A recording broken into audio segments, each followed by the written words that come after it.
नमस्कार दोस्तों, स्वागत है आपका जीपीवाई एकेडमी पर। क्या आपने कभी सोचा है कि पानी में डाली गई पेंसिल मुड़ी हुई क्यों दिखाई देती है? या फिर बारिश के बाद आकाश में इंद्रधनुष कैसे बनता है? ये सब प्रकृति के अद्भुत नियम है जिसे हम प्रकाश का अपवर्तन कहते हैं। आज इन्हीं टॉपिक को समझेंगे। आखिर अपवर्तन होता क्या है? आखिर यह कैसे हमारे चारों ओर की दुनिया को प्रभावित करता है? तो चलिए बिना समय गंवाए शुरू करते हैं। प्रकाश का अपवर्तन अर्थात रिफ्रैक्शन ऑफ लाइट। तो सबसे पहले यह जानते हैं, प्रकाश हमेशा सीधी रेखाओं में गमन करती है। जब प्रकाश किसी पारदर्शी माध्यम जैसे हवा, पानी, कांच में गमन करता है तो वह हमेशा सीधी रेखाओं में चलता है। पारदर्शी माध्यम किसे कहते हैं? जिनसे प्रकाश आर पार हो जाए। जिस माध्यम होकर प्रकाश आर पार हो जाए उसे कहते हैं पारदर्शी माध्यम। तो पारदर्शी माध्यम से जब प्रकाश की किरणें गमन कर जाती है तो वह किस रूप में गमन करती है? सीधी रेखाओं में। तो पहला पॉइंट कि प्रकाश हमेशा सीधी रेखाओं में गमन करती है। जैसा कि इमेज में आप देख पा रहे होंगे कि कार्डबोर्ड पर एक छोटा छिद्र बनाकर प्रकाश को गुजारा जाता है। तो हमारे आँखों तक जो प्रकाश पहुँचता है वह सीधी रेखाओं में गमन करते हुए पहुँचता है। तो इससे स्पष्ट होता है कि प्रकाश हमेशा सीधी रेखाओं में गमन करती है। अब प्रकाश के गमन करने का माध्यम दो होता है। एक होता है सघन माध्यम, दूसरा होता है विरल माध्यम। सघन माध्यम क्या होता है और विरल माध्यम क्या होता है, पहले इनको समझते हैं। तो सघन माध्यम ऐसा माध्यम है जिसमें पदार्थ का घनत्व अपेक्षाकृत अधिक होता है और घनत्व की अधिकता के कारण माध्यम के कण एक दूसरे के करीब होते हैं, जिससे उस माध्यम में प्रकाश की गति धीमा हो जाता है। और प्रकाश की गति धीमा होने के कारण प्रकाश के चाल में क्या होता है? परिवर्तन होता है। तो यह जो माध्यम होता है यह सघन माध्यम कहलाता है। अब दूसरा होता है विरल माध्यम। तो विरल माध्यम वह माध्यम है जिसमें पदार्थ का घनत्व अपेक्षाकृत कम होता है। सघन माध्यम के अपेक्षा विरल माध्यम में प्रकाश का जो पदार्थ का जो घनत्व होता है वह अपेक्षाकृत कम होती है, अर्थात कणों के बीच की दूरी अधिक होती है, जिससे उस माध्यम में प्रकाश की गति तीव्र हो जाता है। विरल माध्यम में प्रकाश की गति तीव्र हो जाती है। तो विरल माध्यम का जैसे उदाहरण हवा, गैस, निर्वात, ये सभी जो माध्यम है ये विरल माध्यम है जिनमें प्रकाश की गति क्या होती है? तीव्र होती है। तो आप माध्यम को समझ गए होंगे कि माध्यम दो प्रकार का होता है, एक सघन माध्यम, दूसरा विरल माध्यम। तो सघन माध्यम और विरल माध्यम के बाद आइए अब चलते हैं प्रकाश का अपवर्तन क्या है। पहले इसको समझते हैं, प्रकाश का अपवर्तन क्या है। जब प्रकाश की किरणें एक माध्यम से दूसरे माध्यम में जाती है, चाहे वो सघन माध्यम हो चाहे विरल माध्यम हो, जब प्रकाश की किरणें एक माध्यम से दूसरे माध्यम में जाती है तो उसके दिशा में परिवर्तन हो जाती है। ऐसी घटना प्रकाश का अपवर्तन कहलाती है। जब प्रकाश की किरणें चाहे वो सघन माध्यम हो चाहे विरल माध्यम हो, दोनों माध्यम में जब कभी प्रवेश करती है तो उनकी दिशा में क्या होता है, परिवर्तन हो जाती है। ऐसी घटना प्रकाश का अपवर्तन कहलाती है। जैसे आप इमेज में देख रहे होंगे कि ग्लास में पानी है और जब पेंसिल डाली जाती है तो पेंसिल हल्का मुड़ा हुआ दिखता है। इनका मुख्य कारण है प्रकाश का अपवर्तन। तो अब आप समझ गए होंगे प्रकाश का अपवर्तन क्या है। जब प्रकाश की किरण माध्यम में प्रवेश करती है तो माध्यम में प्रकाश का वेग अलग अलग होता है। विभिन्न माध्यम में प्रकाश का वेग अलग अलग होता है।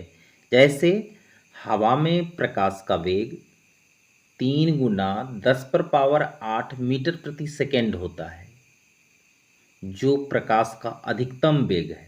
यानी सबसे अधिकतम वेग प्रकाश का होता है हवा में।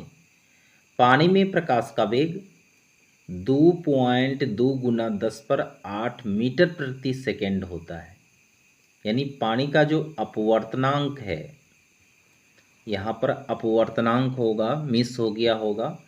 अपवर्तनांक जो होता है लगभग 1.33 होता है, जिससे प्रकाश का वेग कम हो जाता है।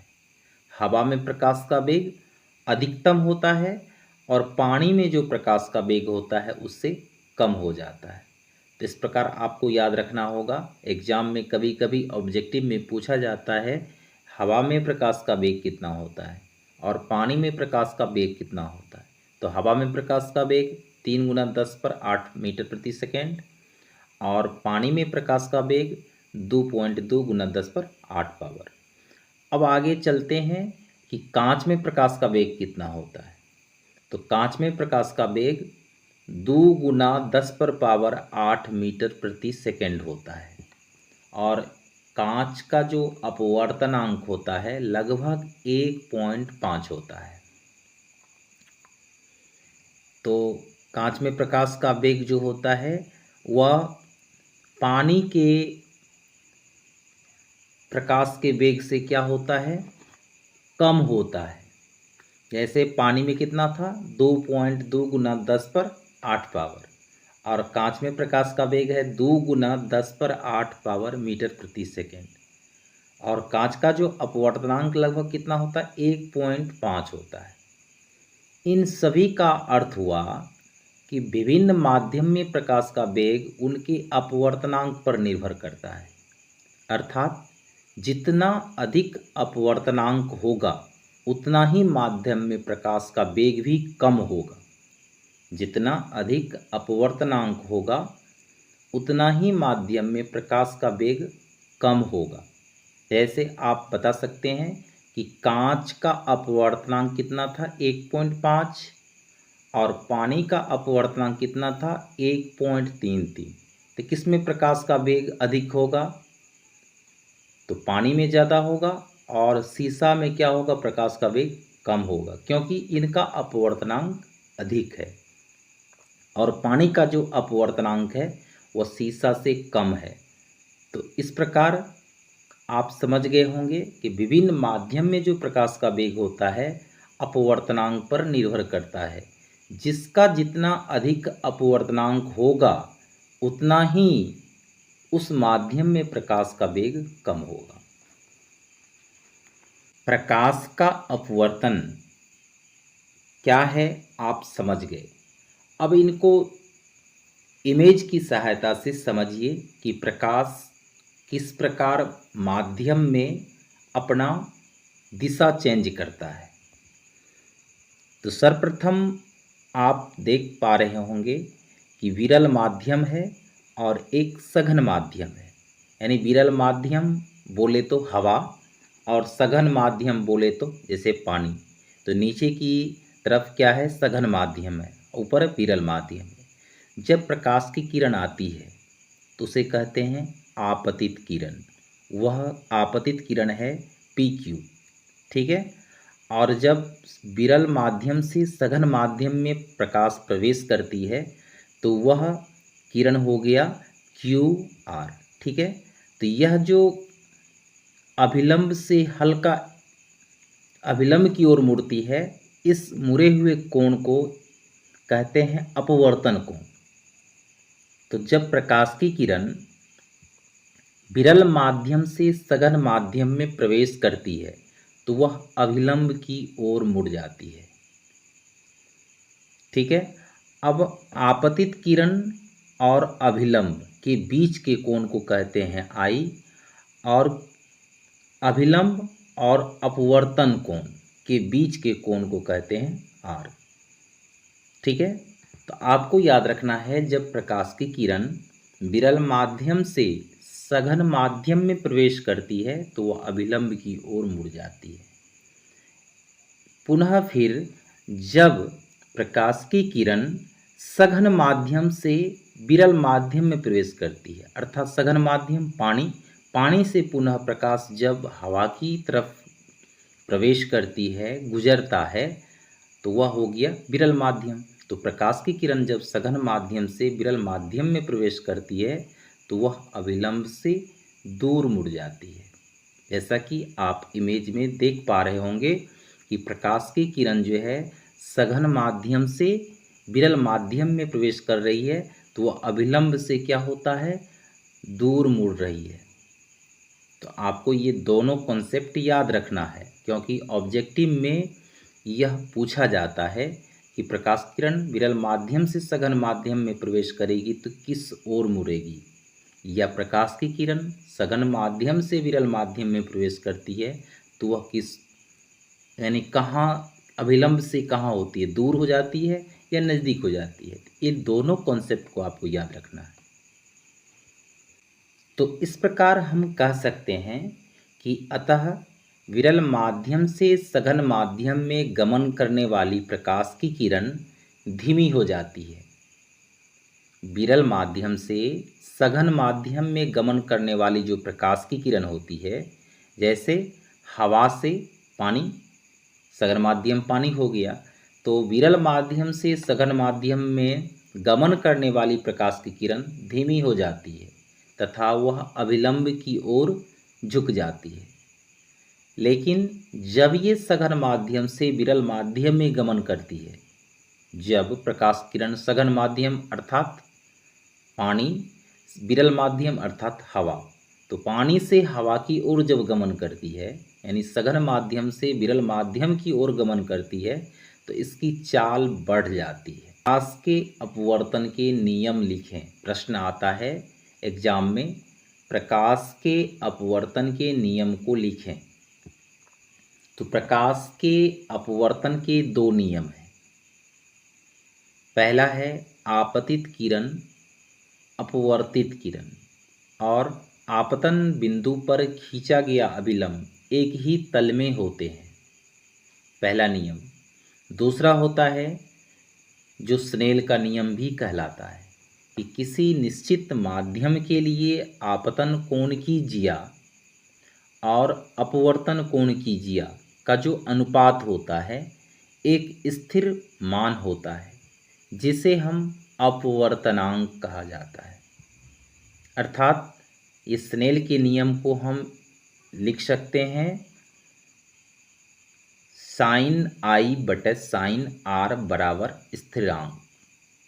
तो एग्जाम में कभी कभी 2 मार्क्स के लिए ये पूछा जाता है कि स्नेल का नियम क्या है। तो आपको बताना है किसी निश्चित माध्यम के लिए आपतन कोण की जिया और अपवर्तन कोण की जिया का अनुपात एक स्थिर मान होता है, जिसे अपवर्तनांक कहा जाता है, अर्थात साइन आई बटे साइन आर बराबर स्थिरांक। तो प्रकाश के अपवर्तन का यह नियम 2 है जिसे आपको याद रखना है। तो अब आपतित किरण क्या है?